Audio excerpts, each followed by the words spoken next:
Hello everyone, welcome to Cafe Mutual YouTube channel. We all know that sectoral and thematic funds can give us a lot of growth, but they also come with an inherent risk. So how does an MFD pitch these funds to their clients? How can they explain the risks better? To answer all these questions, we have Karthik here with us, who is a trainer at Grow Mutual Fund and is also the co-founder of Knowise Learning Academy. Hello Karthik. Hey Ridhima, hi. It's pleasure interacting with all your viewers. Welcome to Cafe Mutual. So Karthik, I'll start with, so you conduct a lot of training programs for mutual fund distributors. In your experience, how have MFDs evolved over the time? So I think even the customers also have evolved over a period of time. I'm sure you would agree with this statement, isn't it? Yes. Um, we can.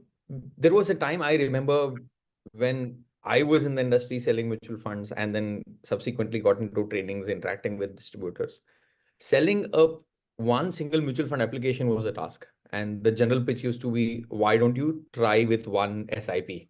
Okay, you try it for a year or two and then see it later, right? I mean, that was the general pitch. Probably this was about 14 15 years back, to an era where we are talking, where when markets go down, investors are calling the distributors and saying that, I want to invest more. So there's the general awareness levels itself have gone up, and mutual funds from a push product has become a pull product.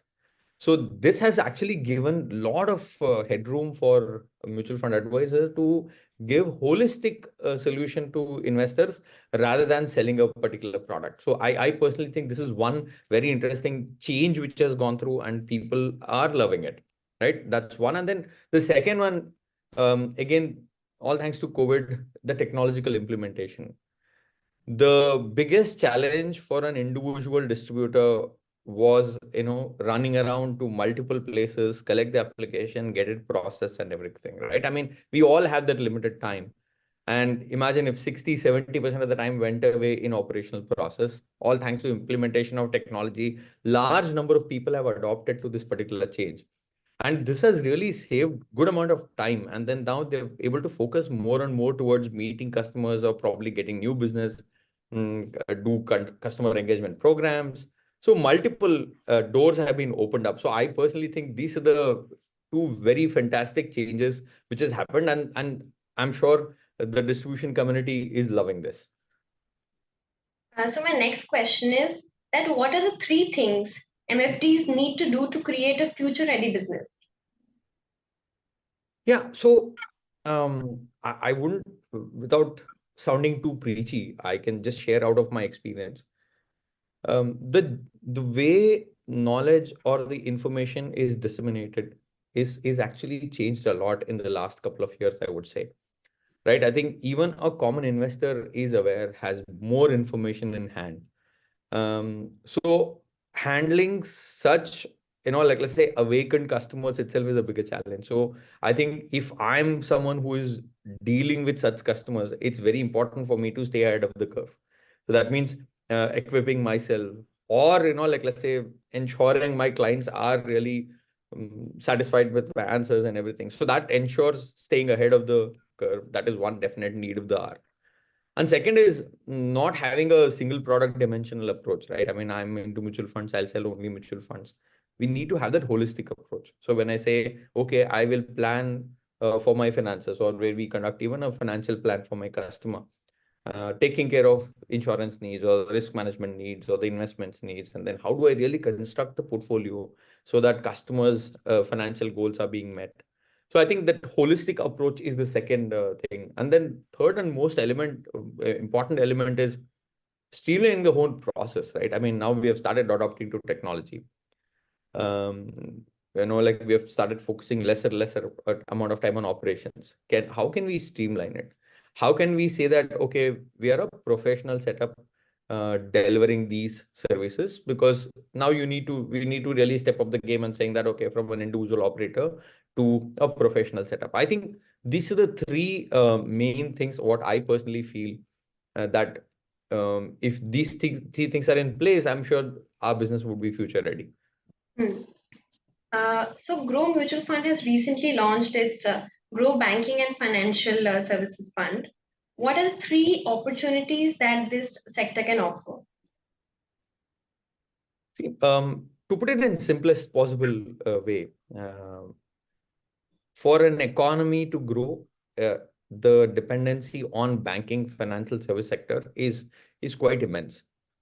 So if somebody feels Indian economy is poised to grow, I personally think banking sector also should be there in that particular growth journey. When we look at the correlation between how banking assets have grown and for that matter GDP has grown, there is definitely a good positive correlation there. So from that point of view, uh, economy's growth and banking sector growth. I mean, just look at simplest aspects like you want infrastructure growth, there has to be banking.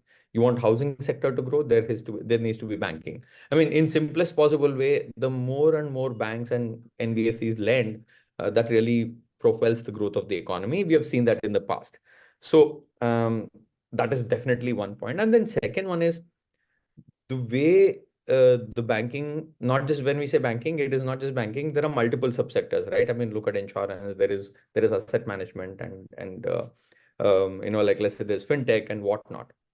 All these subsectors are showing immense potential to grow. I mean, even though we have seen tremendous growth in the last few years, we are still underpenetrated. Like simplest examples like by and large, people in India in the past have borrowed money from unorganized or non-institutional sector. I mean, this is what RBI's household savings survey said in 2019. In some states, as high as 70 to 80% of the borrowings came from non-organized or a non-institutional sector. So that means with more and more people now using UPI, when I say more and more people, not just us, today in bigger cities, we Google Pay even a street vendor today, right? I mean, 10 or 20 bucks. When the money flow gets started into their banks, I'm sure they will come more and more towards the digital or the financial world. Their track record gets built. Now they will be more and more eligible for taking loans from the organized sector. So I personally think that is one space definitely can really grow multifold, right? Look at mutual fund industry. The SIP book has almost doubled once in 4 years, right? 2016, our SIP monthly flow was about 4,000 crores. In 1920, we were at about 8,000. Now we are touching about 17,000 crores kind of a monthly number, despite of which our mutual fund AUM to GDP ratio is about 14%. When you look at the world average is about 60 odd percent. So that means we are still looking at 3x or 4x kind of growth. One could look at AMFI BCG survey report also. What are the potential for mutual fund industry growth? And so is in insurance. So if you look at the banking service, financial service sector, there are multiple subsectors who are underpenetrated, well poised for growth, right? That is the second element. And the third and the most important element is we are poised to grow now. I mean, we are at the right track because last 1 year, PSU bank stocks have done well. People have experienced, people would have made money. The prime reason is the non-performing assets levels have gone down. That has put more money in the hands of the banks. Their capital adequacy ratio has gotten better. So that essentially means now banks are financially capable of lending more and more money, right?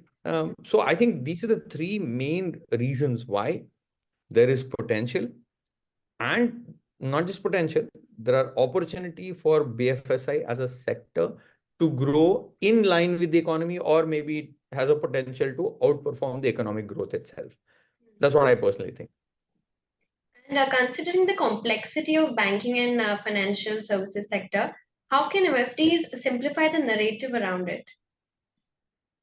Yeah, see, the narrative is very simple. Take the journey along with the market. And any which way we all are participating with these companies, right? Every time you invest in a mutual fund, you're dealing with AMCs. Every time you buy like life insurance or a medical insurance plan, you're taking part of the journey of the insurance growth, what we're seeing. And then with all the transactions, what we're doing digitally, right? I mean, we are digital leaders in the world, right? Who would not want to be part of such kind of a growth trajectory, right? And then one very interesting point, one could always look at is the general valuation levels itself.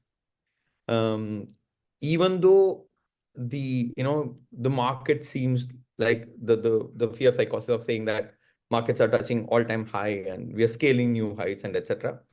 When you look at Nifty's banking financial service, like let's say index PE levels to Nifty 50 PE levels or Nifty 500 PE levels, there is still good amount of headroom available for, like let's say the banking financial service industry PE to go there, right? So it is still fairly undervalued compared to these two main market indicators. So I would say these are the two brilliant opportunities which is available for investors to make use of. So thematic funds are quite risky in nature, and there is a Yeah. thin line between risk and fear.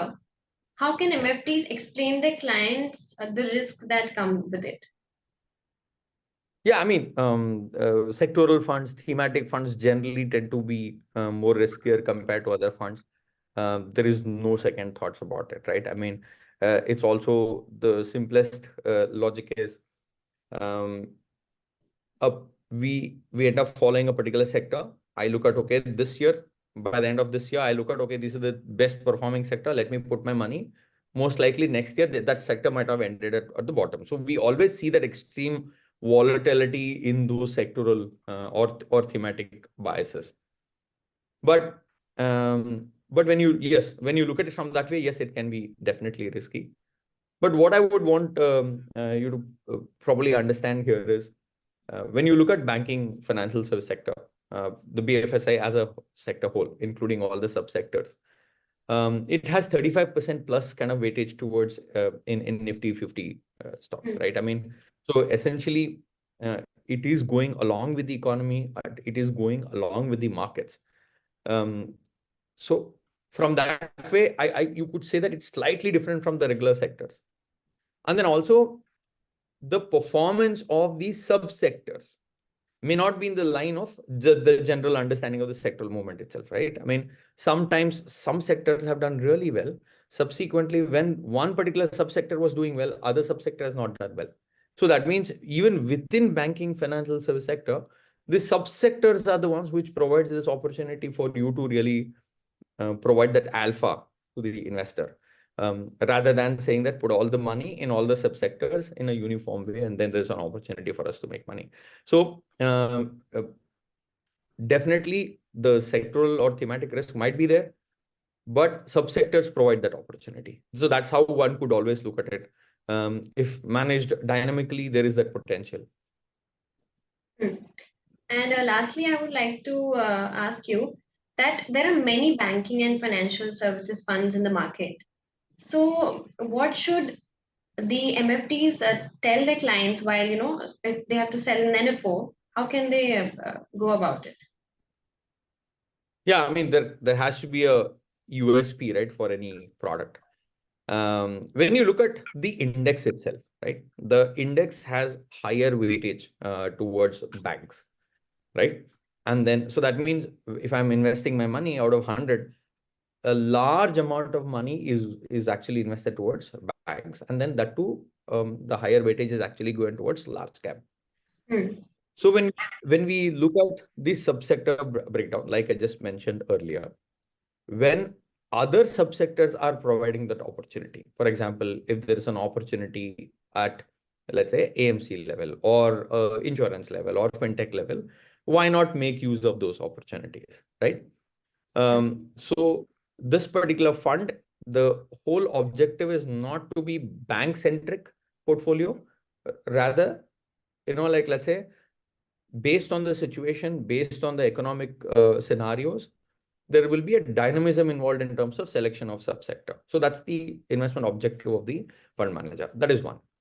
And second, if you look at the existing index per se, it is primarily large cap focus. So that means again, if I'm investing 100, a large amount of money is actually invested towards large cap. But yes, there is allocation to mid and small cap. Maybe the allocation is much lesser, but whereas in this particular portfolio, the whole objective of the portfolio is to like let's say, not saying will not invest in large cap at all, but the intent is to look for opportunities in mid and small cap as well, because historically, when you look at mid and small cap stocks, have always provided that potential for it to outperform the large cap in the long run, right? I mean, of course, we are not talking about short-term performance over a period of next 6 months, 1 year or so, but provided if somebody has a horizon of 5 year plus or a longer horizon, I'm sure mid and small cap stocks can definitely add that value. So it is basically identifying those potential stocks in mid and small cap space, and then bring them along in the portfolio and then build that portfolio. So yeah, I mean I think these are the two main USPs of the fund. One is sector agnostic and then bank agnostic, is what would differentiate the fund from the benchmark or even from the peer group. All right. Thank you so much, Karthik, for giving those insightful tips about the BFSI sector.